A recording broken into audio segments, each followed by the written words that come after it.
আসসালামু আলাইকুম সম্মানিত শিক্ষার্থী। এখানে দেখতে পাচ্ছেন তিনটি প্রশ্ন রয়েছে।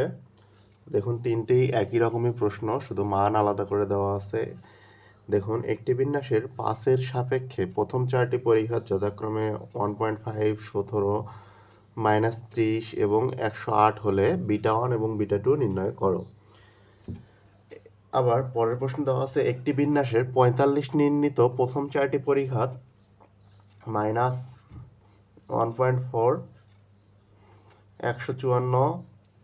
-620 এবং 4900 হলে বিটা 1 ও বিটা 2 নির্ণয় করো।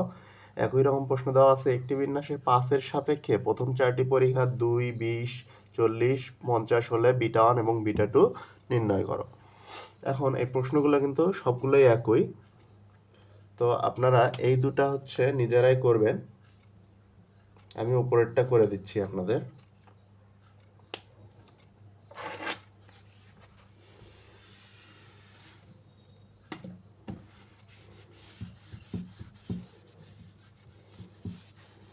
এই প্রশ্নের মাধ্যমে অধ্যায়টি শেষ।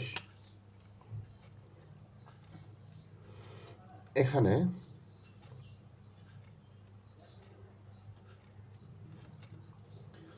কি কি দেওয়া আছে যে পাসের সাপেক্ষে প্রথম চারটি পরিঘাতগুলো আমরা ধরে নেব। আচ্ছা, পাসের সাপেক্ষে, যেহেতু কিসের সাপেক্ষে? পাসের সাপেক্ষে, তো এ ইকুয়াল টু এখানে হবে 5, মানে এটা এই 5টা আমাদের অনুমিত গড়। এখন অনুমিত গড় কিসের জন্য নেওয়া হয়?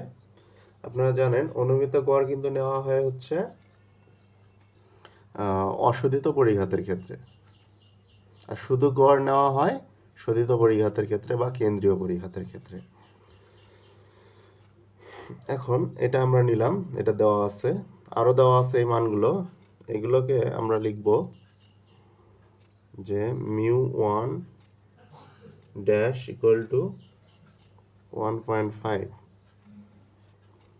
এটা μ2, ধারাবাহিকভাবে লিখব μ2 dash equal to 17, μ3 dash equal to -13, μ4 dash 4 equal to 108। এখন আমাদের বের করতে হবে beta 1 equal to hat, beta 2 equal to hot.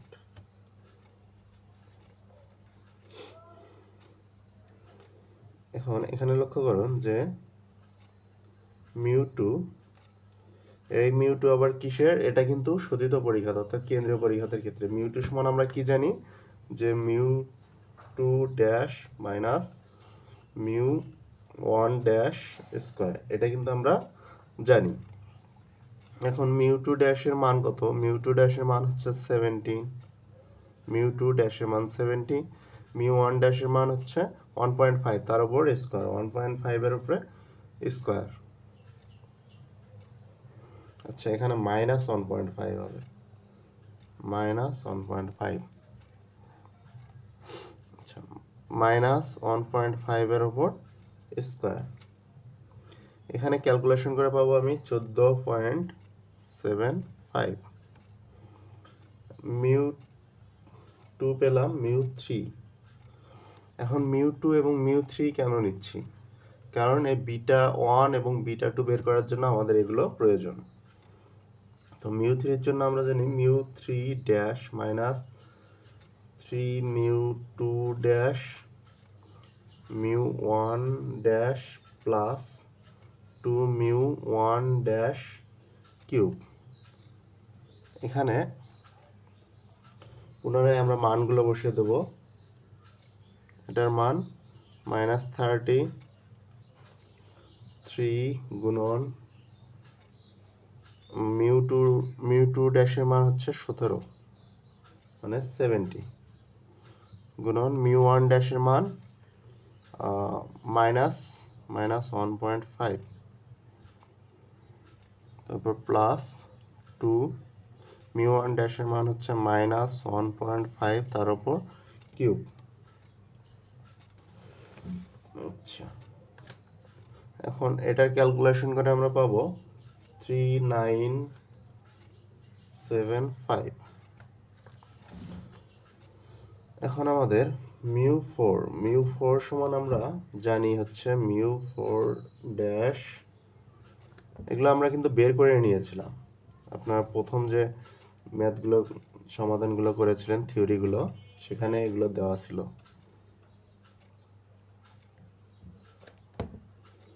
Plus 6 mu dash 2 mu dash 1 square minus 3 mu dash 1 to the power 4। একই রকমভাবে এটার মান বসে দেবো আমরা, -4 গুণন -30 গুণন -1.5 প্লাস 6 গুণন 70 গুণন -1.5 তার উপরে স্কোয়ার -3 গুণন -1.5 তার উপর 4।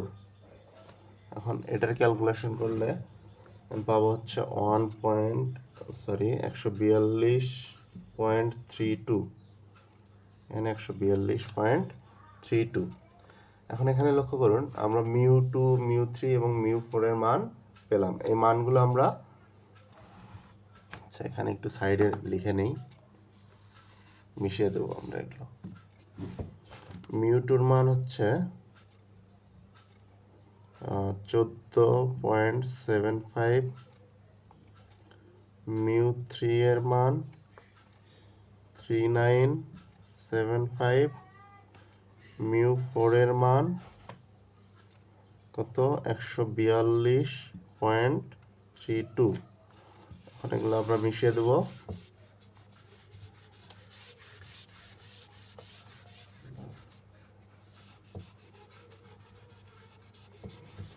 এখন আমাদের বের করতে হবে কি বিটা ওয়ান এবং বিটা টু।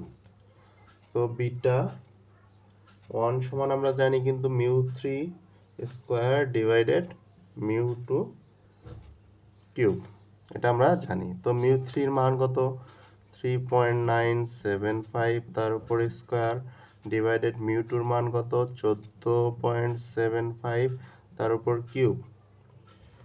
তো এটা ক্যালকুলেশন করলে পাবো আমি 0.49। এখন beta two equal to mu four divided mu two square.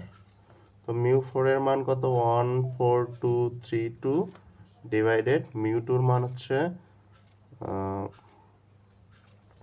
1475 তার উপর স্কোয়ার। এটার ক্যালকুলেশন করলে আমি পাবো 0.65। তো এই ছিল আমাদের সমাধান।